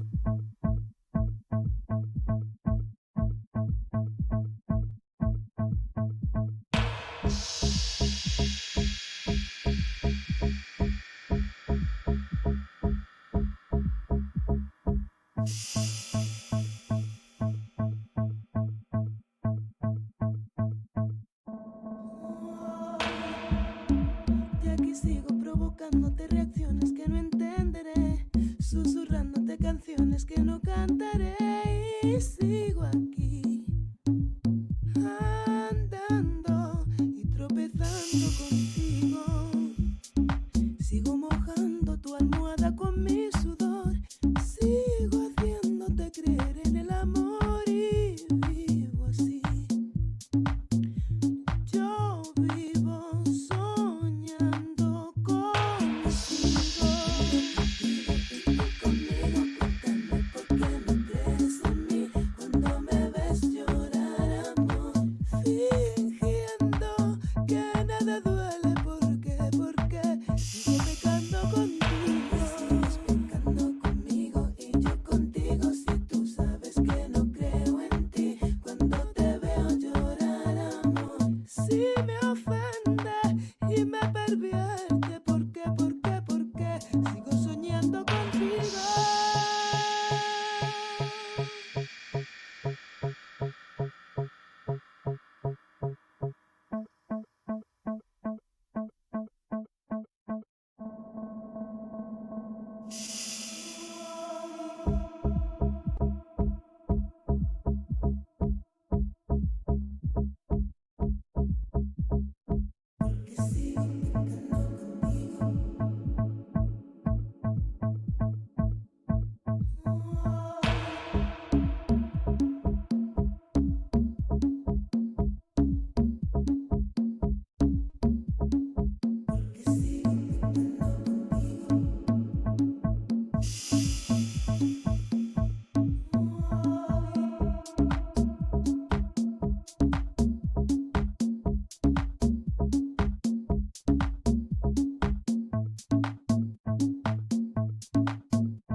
I'm about so.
Should I be talking to Marcelo on these? Yeah. Oh, okay. All right. Are we good?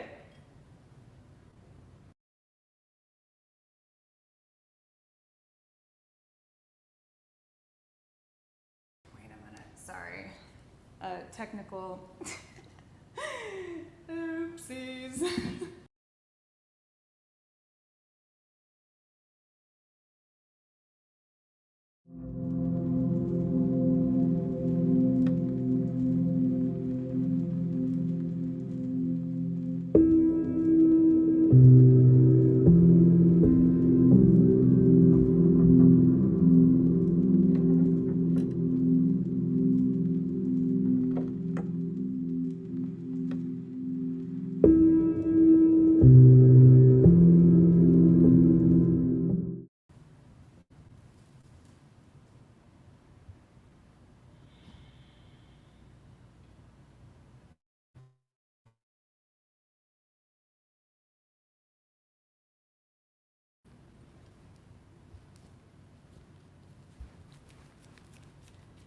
Isaiah, thank you so much.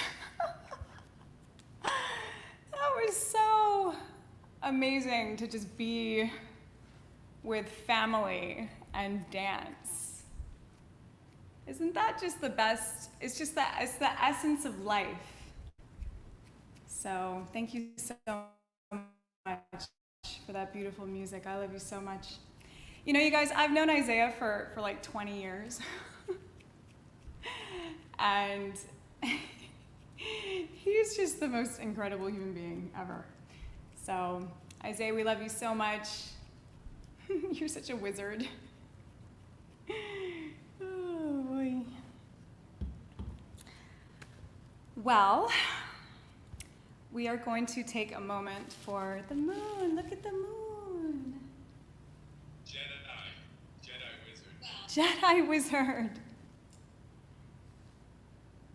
Oh, there's a delay. Should I turn off the Zoom? Wait a minute.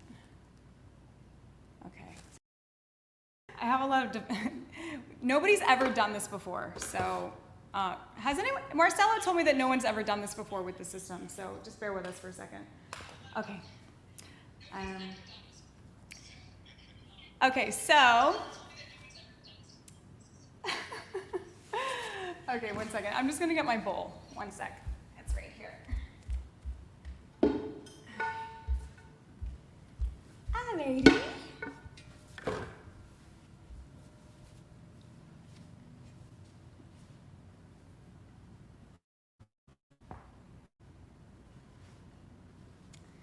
So, oh, I don't want to cover the moon. Okay, here we go. Maybe over here then. All right, so let's just take a moment of gratitude for, well, for the moon.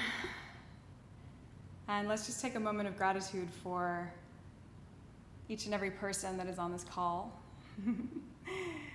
Gratitude to Tony and Jimena, you guys. Oh my goodness. There's just so much love here, you know, and this is a beautiful thing. It's just like, even though we're apart, there's just so much love. Like you can really feel, you can still feel the love. Love transcends. So, just taking a moment of gratitude for all of the love in your life. Whatever you love, just take a moment to have gratitude for that. Let's get on that frequency, shall we? Like whatever you love, whatever makes your heart sing, whoever you love, whoever you love the most, and how much you love yourself. Don't forget about that too. Just tune into love and gratitude. So I'm just going to sing the Song of the Moon.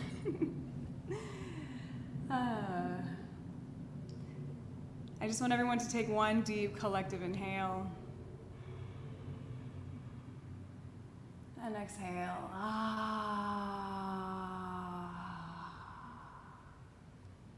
Deep collective inhale.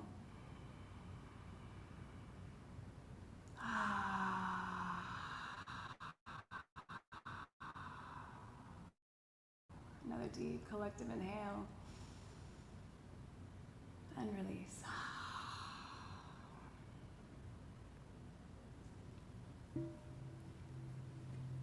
So just take a moment to tune into gratitude. What that feels like, what it sounds like in your body.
So I'll just say a prayer of gratitude to the moon and all of her fullness and all of her beauty.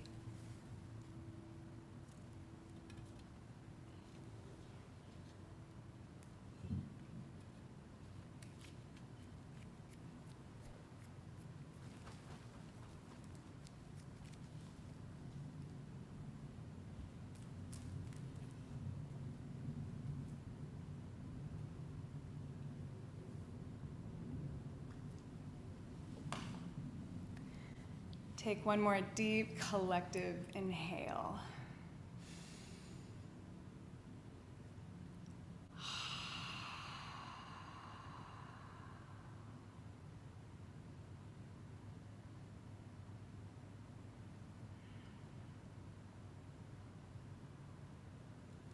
Namaste. I love you guys. Oh, wait. This is for you. This is for you, Isaiah.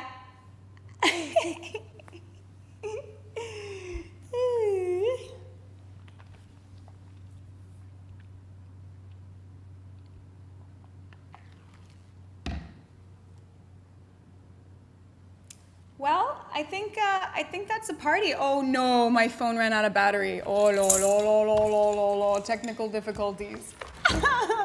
I have no idea what's going on right now. Am I on, Marcello?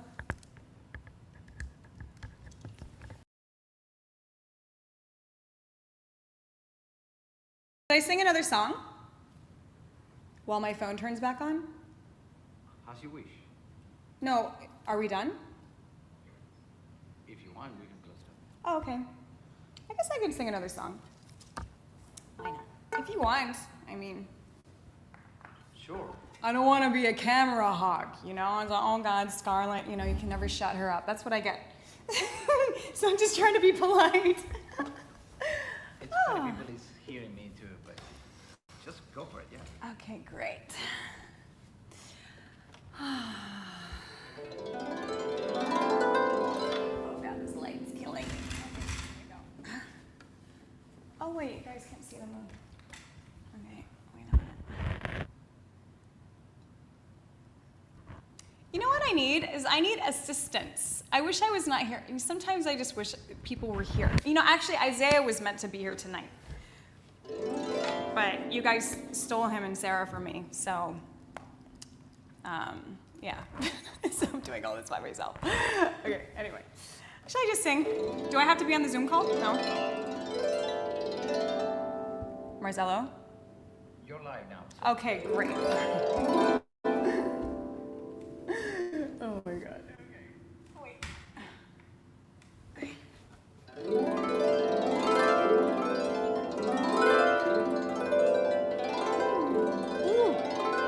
I know what I'll sing.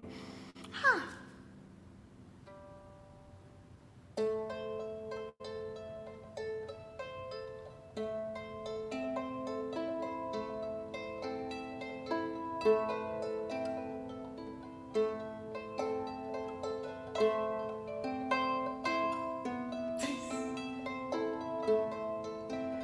En tus ojos de agua infinita se bañan las estrellitas, mamá. En tus ojos de agua infinita se bañan las estrellitas.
Mama.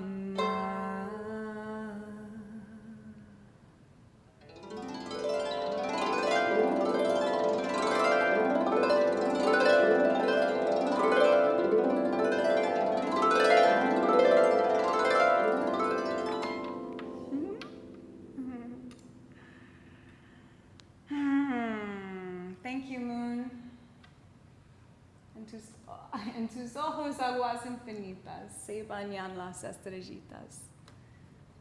Agua de luz, agua de estrellas, Pachamama, vienes del cielo. You know, I don't speak a word of Spanish. I don't speak a word of Spanish, but I can sing in Spanish. That's the thing about music, is it's remembered. It's in my bones, this music. All right, guys, well, is that a wrap? Do you want me to sing another one? Yep. I think this is a wrap. Okay, all right. Guys, Tony and Himani, we love you so much. Isaiah, we love you so much. Everybody, we love, wait a minute, wait, I know, don't stop yet. Can we all sing this together? You're gonna think it's really cheesy, but it's really nice. It feels really good. Trust me. Okay, just trust me. Okay, I want everybody to sing it with me. Because I love you so much. Because I love you so much, so much, so much. Because I love you so much. With all of my heart, hey, hey, nay, oh, ah. Because I love you so much. Because I love you so much, so much, so much. Because I love you so much. With all of my heart, hey, hey, nay, oh, hey. Because we love you so much. Because we love you so much, so much, so much. Because we love you so much.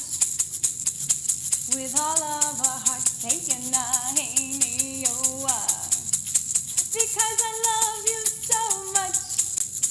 Because I love you so much, so much, so much. Because I love you so much.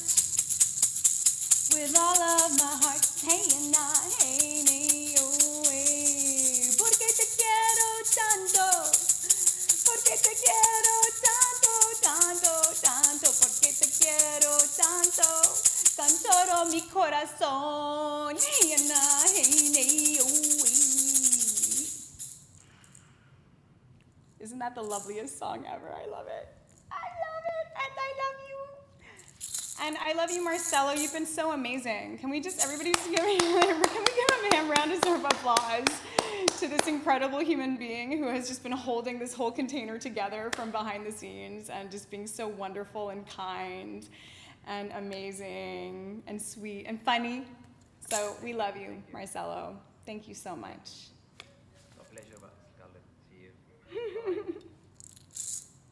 This is the best idea ever. Can I just say, it has just been so amazing to just move and be in a container of my most favorite people, basically.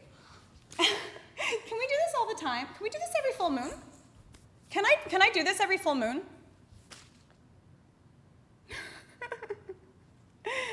Okay, Tony.